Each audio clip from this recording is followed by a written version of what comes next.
सतगुरुदेव की जय। बंदी छोड़ कबीर साहिब जी की जय। बंदी छोड़ गरीबदास जी महाराज जी की जय। स्वामी राम देवानंद जी गुरु महाराज जी की जय हो।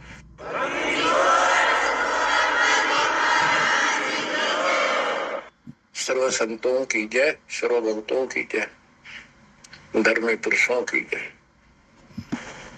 श्री काशी धाम की जय, श्री सुडानी धाम की जय, श्री क्रोथा धाम की जय, श्री बड़वाड़ा धाम की जय। सत साहिब कबीर दंडवतम गोविंद गुरु, बंदो अभिजन सोए, पहले वहे प्रणाम तेनु, नमो जो आ गए ओ। कबीर गुरु को की जय दंडवत, कोटि कोटि प्रणाम, कीट न जाने भृंग को, यो गुरु कर है आप समान। कबीर सतगुरु के उपदेश का सुनिया एक विचार, जय सतगुरु मिलते नहीं, जाते नरक द्वार। नरक द्वार में दूत सब करते खेचा तान, उनसे कभू नहीं छूटता, फिर चारों खाने। कबीर चार खानी में भरमता, कबहू न लगता पार, सो फेरा सब मिट गया, मेरे सतगुरु के उपकार। जय जय सतगुरु मेरे की, जय जय सतगुरु मेरे की, सदा साहिबी सुख से वसियो, अमरपुरी के डेरे की। जय जय सतगुरु मेरे की, जय जय सतगुरु मेरे की, सदा साहिबी सुख से वसियो, सतलोक के डेरे। निर्विकार निर्भय तू ही, और सकल वैमान, जी साधो और सकल वैमान, सब पर तेरी साहिबी, सब पर तेरी साहिबी, तुझ पर साहिब नाम, निर्विकार निर्भय। बच्चों, परमपिता परमात्मा कबीर जी की असीम कृपा से आज आपको कबीर परमेश्वर की, परमपिता परमात्मा सक्षम भगवान समर्थ परमात्मा की शरण प्राप्त हुई है। पुण्यात्मा, कितना संसार भरा पड़ा है। 7.5 अरब आबादी है, पॉपुलेशन है पूरे विश्व की। इनमें से आप परमात्मा की शरण में आए हो। आपकी किस्मत इतनी अच्छी है जिसकी कोई तुलना किसी के साथ नहीं की जा सकती। 3 लोक का राज जय जीव को कोई दे, लाख बधाई क्या करे जो नहीं नामते ने। बच्चों, 3 लोक का राज, 3 लोक के राजा है ब्रह्मा विष्णु महेश। 3 लोक का राज है ब्रह्मा विष्णु महेश। ऊंचा धाम कबीर का, सतलोक परदेश। यदि सच्ची भक्ति नहीं करते, भक्ति तो देखो सभी कर रहे हैं, ऋषियों ने कोई कसर नहीं छोड़ी, परमात्मा पाने के लिए समर्पित हो गए, कति शरीर गाड़ दिए, लेकिन घन से झंडी नहीं कटे। झंडी काटने के लिए तो तीखी कुहाड़ी चाहिए या आरी हो। इसलिए साधन बिना जो उल्टा काम करते हैं वो कितने दिन लगे रही हो, उसमें कोई सफलता नहीं मिला। सत्य साधना के बिना अन्य कितने प्रयत्न कर लो, भगवान प्राप्ति नहीं हो सकती। यही कारण रहा इन ऋषि लोगों ने साधनाएं खूब करी, लेकिन काल ने इनको अधूरा ज्ञान दे रखा है, इनकम्प्लीट और भ्रमित ज्ञान है। जैसे चारों वेदों में एक ही मंत्र है जो ब्रह्म साधन का है, बाकी और किसी की भक्ति का जिक्र भी नहीं है, ना कोई और मंत्र है। यजुर्वेद अध्याय नंबर 40 श्लोक 15 में ओम कर्तु समर कल्वे समर कर्तुम समर, उसमें लिखा है ओम नाम का जाप काम करते करते विशेष कसक के साथ और अपने जीवन का मूल कार्य कर्तु काम समझकर करो। और ओम नाम से क्या प्राप्ति होगी? श्रीमद् देवी भागवत पुराण 6 स्कंद में देवी दुर्गा जी हिमालय राजा को स्पष्ट कर देती है, क्योंकि हिमालय राजा देवी का पुजारी था और वो मोक्ष की डिमांड कर रहा था, क्योंकि धन राजा के पास बहुत होता है, सब सुविधाएं होती हैं, पर वो आखिर में वो भी थोड़ी अच्छी नहीं लगती, मोक्ष मांगता है। तब दुर्गा जी कहती है कि राजन तू और सब बातें छोड़ दे, सब पूजा त्याग दे, ओम नाम का जाप कर। ओम नाम के जाप से तू ब्रह्म को प्राप्त होगा, जो दिव्य आकाश रूपी ब्रह्म लोक में रहता है, तेरा कल्याण हो। अब बताओ, ओम नाम से के जाप से ब्रह्म प्राप्ति होती है, ब्रह्म लोक प्राप्ति होती है। गीता अध्याय 8 श्लोक 13 में स्पष्ट किया है कि गीता बोलने वाला ब्रह्म है, काल है। ओम इति एक अक्षरम ब्रह्म विहारण माम अनुसमरण ये पर्याति तदंदेहम सयाति परमागति। मुझ ब्रह्म का केवल ओम एक अक्षर है, इसका अंतिम सांस तक जो श्रवण करता हुआ शरीर छोड़कर जाता है, वो मेरे वाली परम गति, ओम से होने वाली परम गति को प्राप्त होता है। जिस समय ब्रह्मा जी और विष्णु जी का आपस में युद्ध हो जाता है, ये काल शिव रूप में प्रकट होता है, इन दोनों को समझाता है कि तुम भगवान नहीं हो, कहां अपने आप को ईश मान बैठे, और सुन लो तुम्हारे तप के प्रतिफल में मैंने तुम्हें एक एक जोग दी है, ब्रह्मा को उत्पत्ति, तेरे को सती थी पालन। इसी प्रकार शंकर को संहार, और मेरा 5 अवयव से तैयार होकर के ये एक ओम अक्षर बना, ये मेरा मंत्र, इसका जाप को तुम्हारा कल्याण हो। एक तो ऐसे तो होगा कि वो ब्रह्म था जो ब्रह्मा विष्णु महेश को मिला था शिव जी के रूप में। बच्चों, ये है तत्व ज्ञान निष्कर्ष सारे अध्यात्म का। और प्रसंग चल रहा है कि ऋषियों ने साधनाएं बहुत की, शरीर गाल दिए, दिन रात एक कर दिया।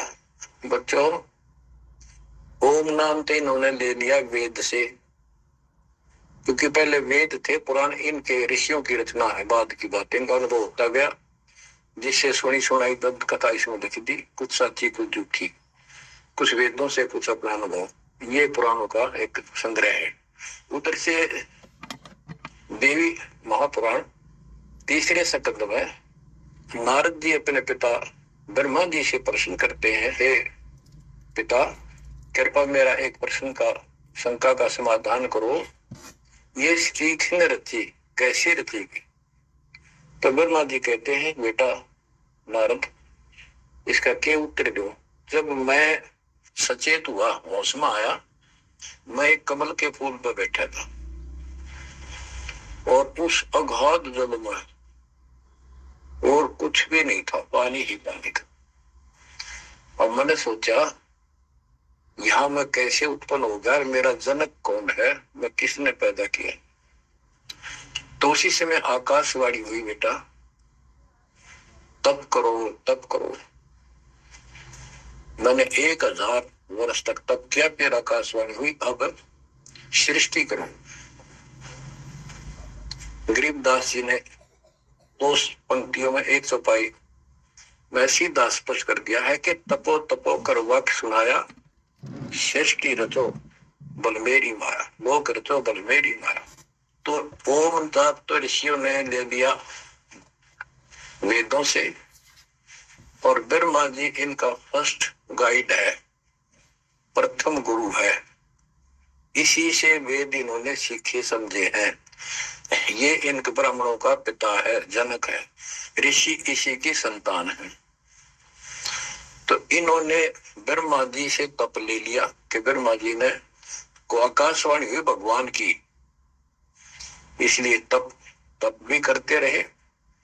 फिर ओम नाम का जाप यू खिचड़ी करके इन्होंने साधनाएं की। ये आकाशवाणी की थी काल ब्रह्म ने। इनका भ्रम था कि परमात्मा, इसी को परमात्मा मान रहे हो, दिखता नहीं बस। तो इस जाप से और इस तप से इनमें सिद्धियां आ गई, परमाणु बन गए, चमत्कार होने लग गए। तो इन्होंने इसी को अपना मोक्ष और भक्ति की अंतिम उपलब्धि मान ली।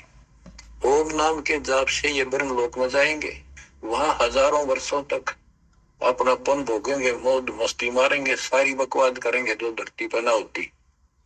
वह और क्या है, स्वर्ग में ये बकवाद ही है, नाचने गाने वाली मेरी वैश्यावर्ती, उसी को सुख मानता है मन।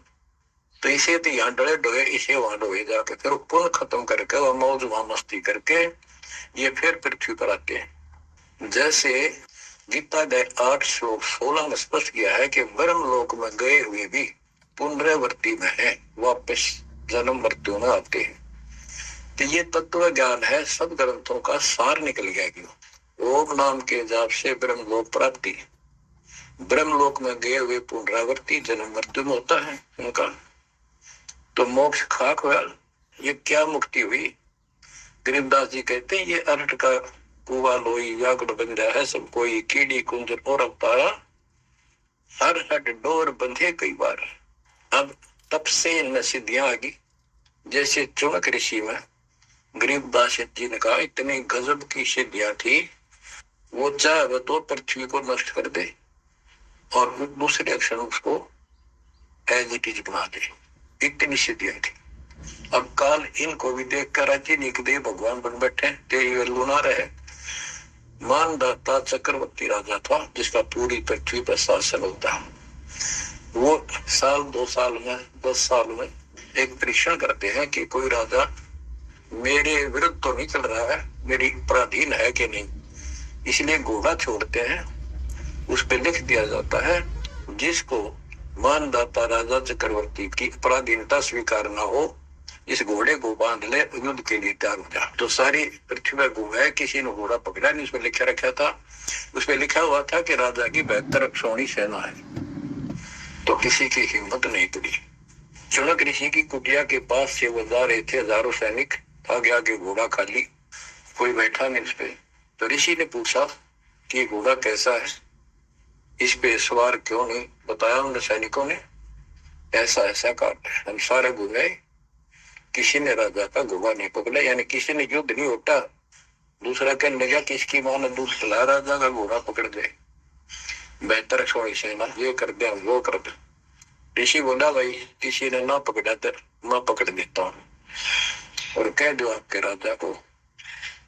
सुनक ऋषि ने उसका युद्ध स्वीकार कर लिया, घोड़ा बांध दिया वहीं पर एक पेड़ का। सैनिक बोले रहा कंगाल तय दाने खाने को नहीं, क्यों मजाक कर रहा है। फिर युद्ध मानदाता चक्रवर्ती के साथ करेगा, क्यों तेरी शायद बोल दे रही है, अपना बदले रहा हूं। वो बोला भाई मेरे भाग में ऐसा ही है, वोट लिया मैंने युद्ध जाऊं।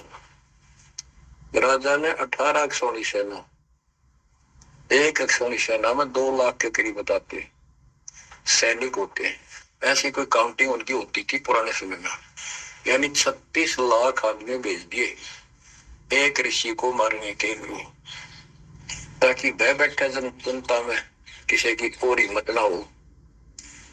और ऋषि कहते गरीबदास जी का ऐसा जादू तपस्वी था, उसने चार अपनी सिद्धि शक्ति से चार परमाणु बना लिए।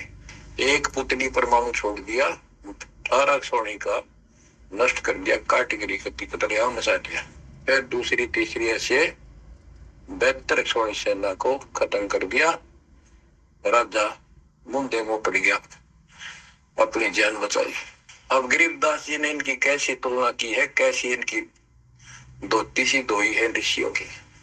गरीब 72 अक्षौणी गया, चुनक ऋषिश्वर एक, दे धारे जोड़ा फिरे, ये सभी काल के बेख।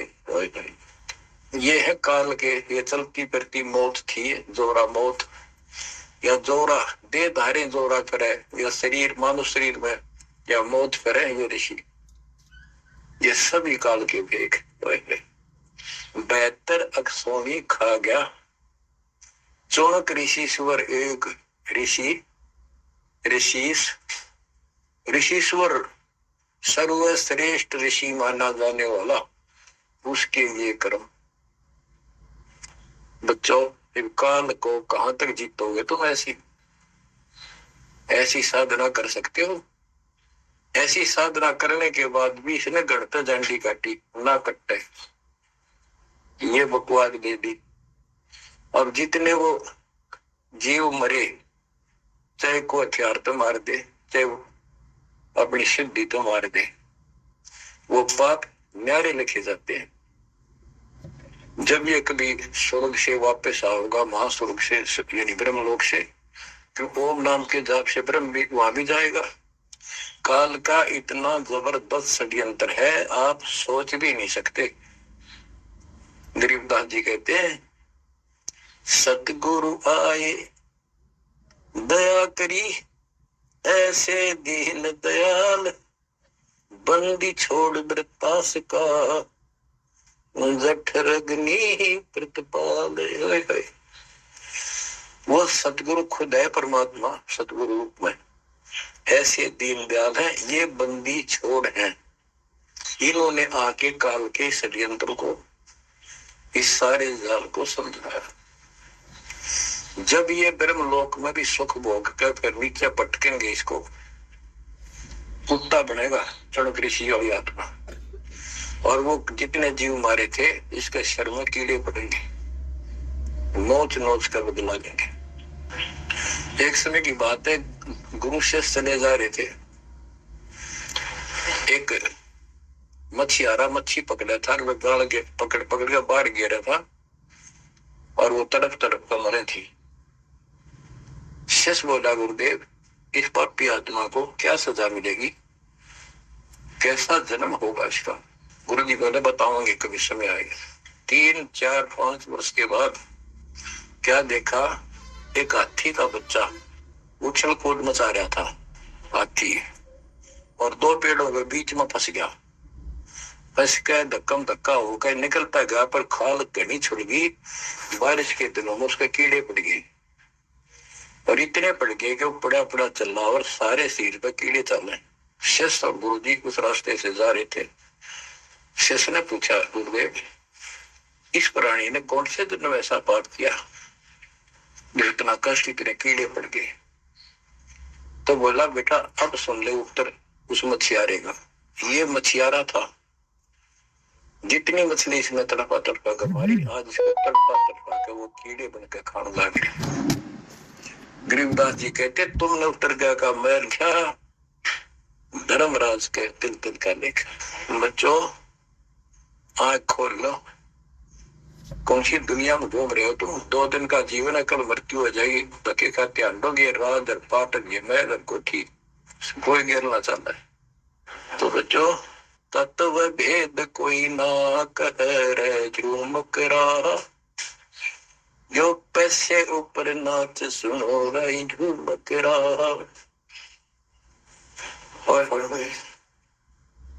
कोटो मध्य कोई नहीं रे झूमकरा, अरबों में कोई गर्क सुनो रही झूमकरा।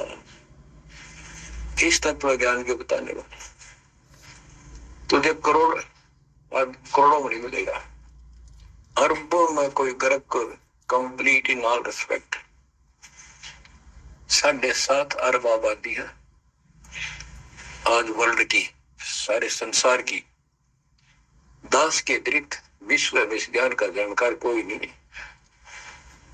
आपका सौभाग्य बच्चों, आपको उस परम पिता का सच्चा मार्ग मिल रहा है।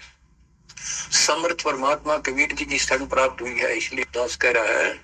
तो बच्चों, आपके किस्मत के साथ यदि ब्रह्मा विष्णु महेश को तो ले, आपका पास्यक नहीं हो। ये तो अपना कर्म मलाई खा रहे हैं, भविष्य कुछ नहीं इनका। यह बात जिस दिन तुम्हारे समझ में आ जाएगी उस दिन तुम भगत बन गए पक्के। और बच्चों, कबीर साहब सारी सृष्टि के रचने वाले, सबके पालक, सबके उत्पत्ति करता, कर्म के लेख को मिटाने वाले परम पिता परमात्मा आपको प्राप्त हुए।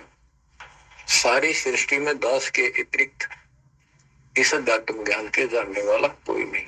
तो पुण्यात्माओं, बच्चों, आपको समर्थ परमात्मा और पूर्ण सतगुरु और कंप्लीट स्पिरिचुअल नॉलेज, संपूर्ण अध्यात्म ज्ञान प्राप्त है। आपकी ऐसी किस्मत है, लख चुसूरा जो ही लख वर्षाओं दे, लख वर्ती जहान में तो सतपुरुष। आप इतनी अच्छी आत्मा हो, आप इसको हल्के में ना लेना। परमात्मा की देखो कृपा कैसे हो रही है आपके ऊपर। ये आपका पिता है, आपका अपना है। जहां हम आए हुए हैं ये हमारा शत्रु है, दुश्मन है। इसने हमारी दुरुक्ति कर रखी है। दुरुक्ति करवाने के लिए इसने बहुत व्यवस्था कर रखी है, इतनी सूझबूझ से, जिनको हम परमात्मा की श्रेणी में देखते थे, अवतार माना करते थे। आए थे वो श्री राम, श्री कृष्ण, विष्णु जी, शंकर और ब्रह्मा जी। इनको भी आज तक पता नहीं ये हो क्या रहा है, क्यों ऐसा क्यों हो रहा है। और आज आपके समक्ष इसका दाना दाना गिन दिया गया है। सच्चाई 100 की 100 है। आपकी बुद्धि कद काम करेगी वो अलग बात है। जैसे एक छोटा सा बच्चा होता है, वो कोई चीज उठा लेगा और पूछेगा माँ या पापा, भाई, बड़े बहन से ये क्या है, वो बताएगा ये पेन है। वो पूछता है पेन है, हैं? पेन है। वो नो कहता कहता तुम डर के चला जाएगा ना। वो नो स्वीकार करे ये पेन नहीं है, पेन है ना। नो कहे पेन नहीं है, क्योंकि उसको पता है तो जिससे तो पूछ रहा है ये जानकार है और अपना है।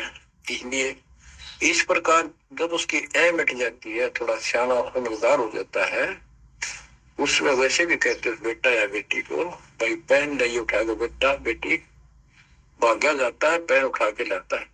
वो समझ गया पेन कहाँ है और कैसा है और क्या काम आता है। इसी प्रकार अभी आपकी बेसिक डायमेट्रो पर ये पेन पेन ही है। समर्थ परमात्मा सतपुरुष कबीर साहब है और विश्व में किसी के पास ज्ञान नहीं है, धरती पर नहीं है। और वो रजा आज आपके ऊपर हो चुकी है। आप इस भक्ति को करते रहो बच्चों, बड़ी अच्छी किस्मत पाई। इस संसार में सुख नाम की चीज नहीं है, आप खूब समझ लो। कबीर साहब कहते झूठे सुख को सुख है ये मान रहा मन बोध, ये सकल से बिना काल का कुछ मुख में कुछ होता। इसने सुख मान रहे हम तो, कोठी होगी, कार होगी, फैक्ट्री होगी, संतान होगी, बस। कहते खाई खुराक का, पहन पोशाक, यम का बकरा पलता है। भाई पंदर सुखिया कोई न देखा, जो देखा सो दुखिया हो। उदय अस्त की बात करते हैं, सबका किया विवेका हो, सबका किया विवेका हो। घाटे बात सब जग दुखिया, क्या दृष्टि बैरागी हो। सुख देव ने दुख के डर से, गर्भ में माया त्यागी हो, गर्भ में माया त्यागी हो।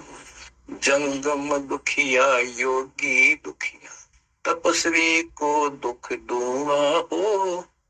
आशा तृष्णा सभी में व्यापे, कोई महल ना सुना हो, कोई महल ना सुना हो। सच कहूं तो जग नहीं मान, झूठ कही ना जाई हो। ब्रह्मा विष्णु ये शिव जी दुखिया, जिन ये राह चलाई हो, जिन ये राह चलाई हो। शूरपति दुखिया भूपति दुखिया, रंग दुखी बपरीती हो। शूरपति दुखिया भूपति दुखिया, रंग दुखी बपरीती हो।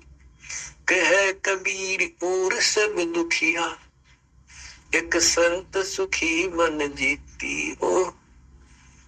संत सुखी मन जीती हो। तंदर सुखिया कोई न देखा, जो देखा सो दुखिया हो। उदय अस्त की बात करे मन, सबका किया विवेका हो। सबका किया विवेका हो। कबीर साहब कहते तो चक्रवर्ती राजा बने करे थे। उदय और अस्त, जहां से सूर्य निकला उदय, अस्त जहां छिपे वहां तक उनका राज था। किसी को भी सपने में भी सुख नहीं पाया। और ये ब्रह्मा विष्णु दुखी। देवी पुराण में ब्रह्मा जी से नारद पूछता है कि आप किसकी भक्ति करते हो, कौन समर्थ है। ब्रह्मा जी कहते मैं एक बार विष्णु जी के पास गया था। विष्णु जी तप कर रहे थे, काफी देर समाधि लगी थी, बहुत देर में उठे। तो मैंने उनसे पूछा, हे भगवान आप तो सारी सृष्टि के रचनहार हो, पालनहार हो, आप किसकी भक्ति कर रहे हो। उसने कहा, विष्णु जी बोले मैं देवी की पूजा करता हूँ, और मेरे संज्ञान में, मेरे विचार में देवी से ऊपर कोई शक्ति नहीं, कोई भगवान नहीं। आदि इनकी ज्ञान का होने। और फिर क्या कहता है, मैं तप करके राक्षसों के साथ युद्ध करता हूँ, उनको मारता हूँ, तप करता हूँ, फिर शक्ति प्राप्त करके उनसे युद्ध करता हूँ। कभी थोड़ा बहुत समय मिलता है तो सुखपूर्वक लक्ष्मी के पास बिता पाता हूँ। सच कहूं तो जग ना माने, झूठ कही ना जाई हो। ब्रह्मा विष्णु या शिव जी दुखिया, जिन ये राह चलाई हो, जिन ये राह चलाई। तो पुण्यात्मा, आपकी किस्मत परमात्मा ने अलग लेखनी से लिखी है। आपको ऐसे समय में मनुष्य जीवन प्राप्त हुआ है कि आपको अब मूल ज्ञान प्राप्त हुआ और संपूर्ण मोक्ष भक्ति विधि वो प्राप्त है। यानी आप चल रहे हो, प्रथम नाम लिया है, फिर सपनाम लोगे, फिर सार नाम लोगे, सार शब्द लोगे, भगवान के घर चले जाओगे। जैसे बच्चे स्कूल में पढ़ते हैं तो उनको सब सर्टिफिकेट मिलते चले जाते हैं, सब डिग्रियां प्राप्त होती है, तो सफल हो जाते हैं। अब के आपने सफल होना है। असफल बहुत हो लिए, बहुत फेल हो चुके हैं, बहुत बार फेल हो चुके हैं। एक तो पिछली गलतियां आपको याद रहनी चाहिए। जैसे कबीर साहब कहते हैं कि मानुष जन्म पाएकर खोए, सतगुरु विमुखा युग युग रोए। एक तो होता गुरुद्रोही, एक होता है गुरु से विमुख हो जाना। जिस समय परमेश्वर कबीर जी काशी में एक लीला कर रहे थे, कमल के फूल पर शिशु रूप धारण करके प्रकट हुए सतलोक से आके। नीमा नामक एक पूर्व संस्कारी हंस उनको घर ले गए, जो दुलाहे थे, मुसलमान दुलाहे थे, और वहां उनके कल्याण के लिए आए थे परमात्मा। नीरू और नीमा ये सुपत सुदर्शन जी के माता पिता थे, और परमात्मा ने वायदा किया था, बच्चा तू दुख ना मानना, तेरे माता पिता को मैं पार करूंगा। इसलिए उनके पास मालिक आए, उनके कर्म बनवाए, एक बच्चे की तरह उनका पालन पोषण उन्होंने किया, जिससे उनके संस्कार प्रबल होते चले गए। तो बच्चों, उस समय 5 साल की आयु से ही परमेश्वर कबीर जी ने इस तत्व ज्ञान और अपनी शक्ति भक्ति से और अपने ज्ञान के तर्क से बड़े बड़े मंडलेश्वरों को फिटे मुंह कर दिया। जो बड़े बड़े सिद्ध पुरुष अपने आप को सिद्धि में उत्तम माने थे, उनकी सिद्धि फेल की। लेकिन हम इतने ढीठ हैं, सब समर्थ को सामने देखकर भी हमने कदर नहीं की उसकी। हम अपनी अहंकार में सड़ गए। 64 लाख से श्वेत उस पिता के, वो उनमें से आप ही हो, और जीव आ रहे हैं, वो वही है। और फिर इनके आपके जो आने वाली संतानें होंगी, वो तो अनमोल परमात्मा की विशेष आत्मा होगी, क्योंकि उनको सीधा ही कबीर परमात्मा का मार्ग, मूल ज्ञान गर्भ से ही सुनने को मिलना शुरू हो जाएगा। वो तो निश्चिंत पार होंगी, लेकिन वो आप पर निर्भर करता है, आप कितने दृढ़ रहते हो और कितने सफल होते हो। नहीं तो आप आने वाली पीढ़ियों के लिए बहुत बड़े दोषी हो गए। आपको ज्ञान कंप्लीट, भगवान पूरा, आपको सच्चा सतगुरु, पूर्ण गुरु प्राप्त है।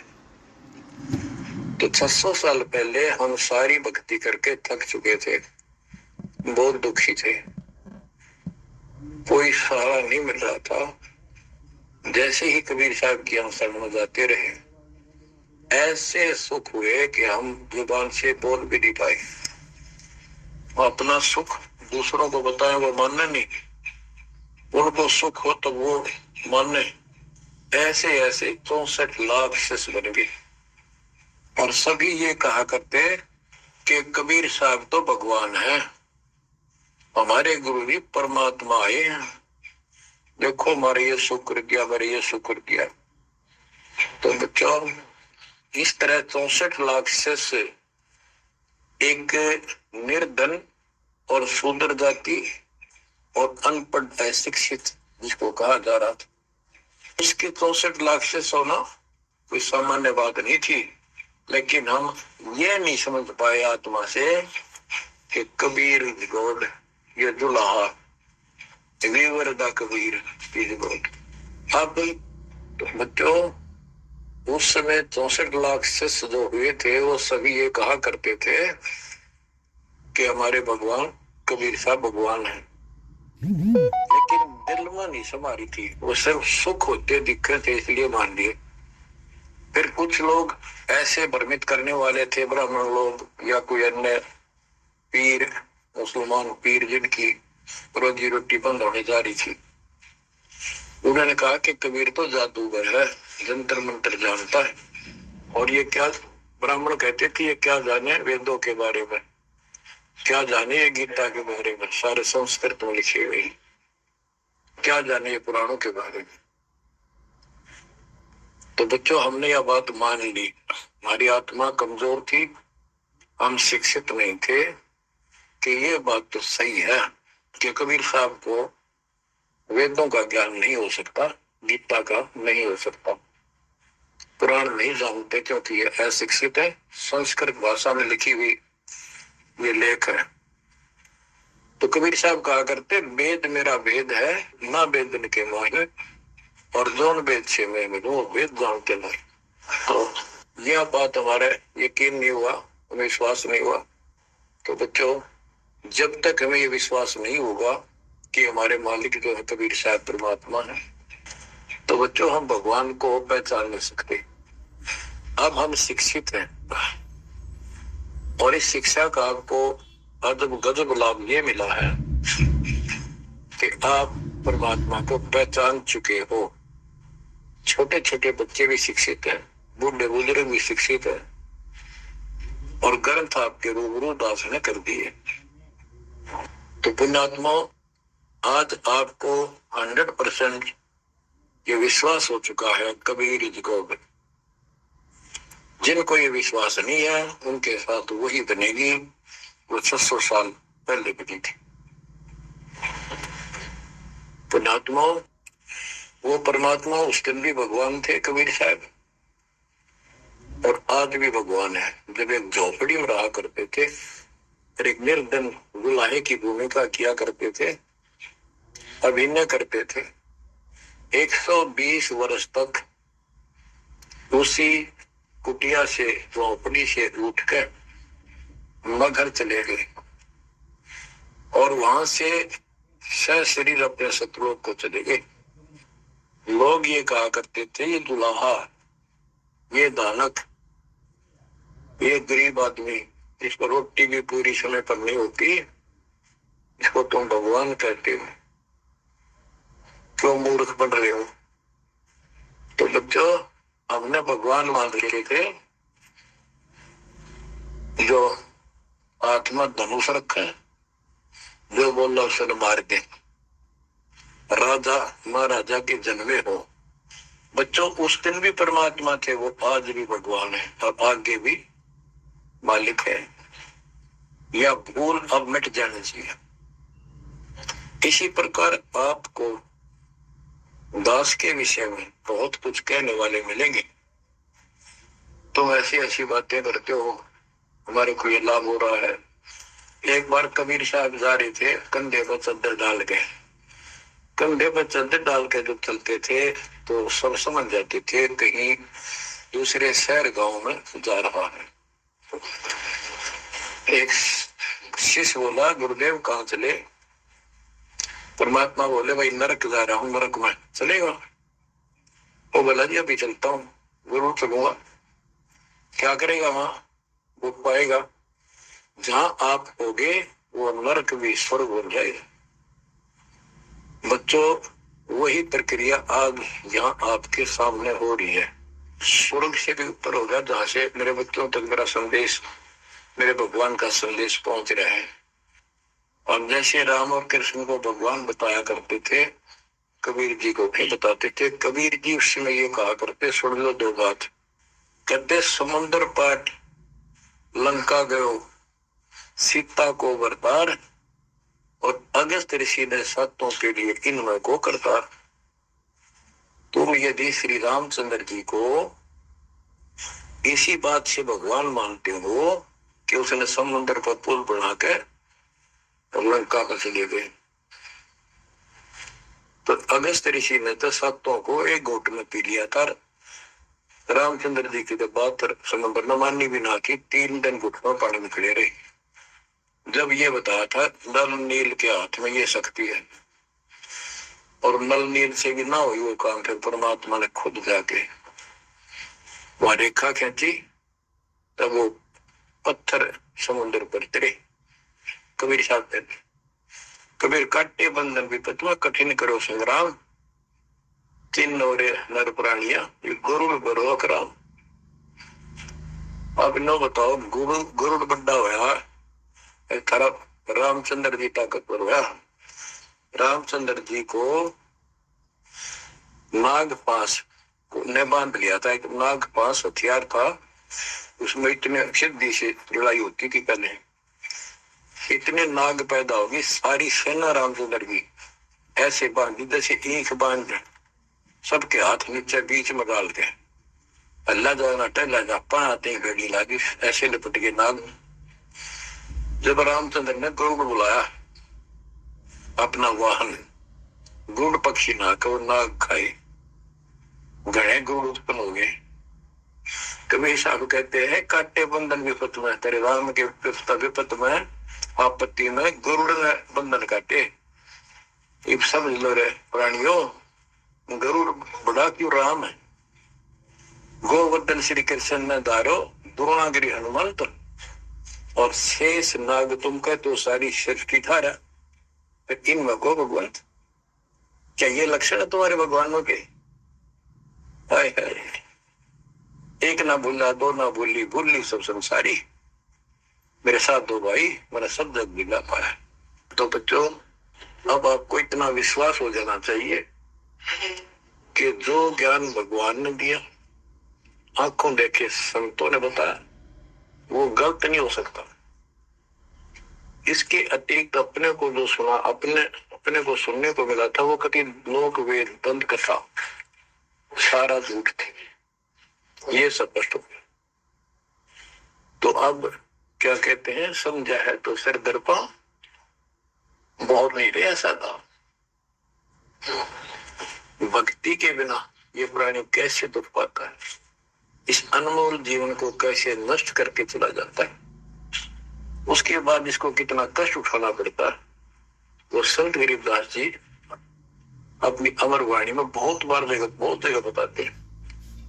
बच्चों, ध्यान दो, लगन लगाओ, ये बात कहन सुन की नहीं, ये कर पड़, इनको ऐसे हल्के बना लो। देखो दास 27 साल से तो प्रचार कर रहा है, और उससे पहले अपनी भक्ति करता था, प्रचार करता था, नाम दिलाता था हमें गुरु जी से।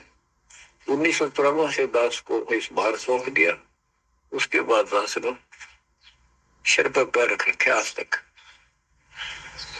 तो यह बात दास के खटकी जो गरीबदास ने वाणी बता रखी, साहिब से चितला ले रे मन गर्भ गुमानी, ए मन अहंकारी, तो परमात्मा में ध्यान लगा, परमात्मा की याद कर।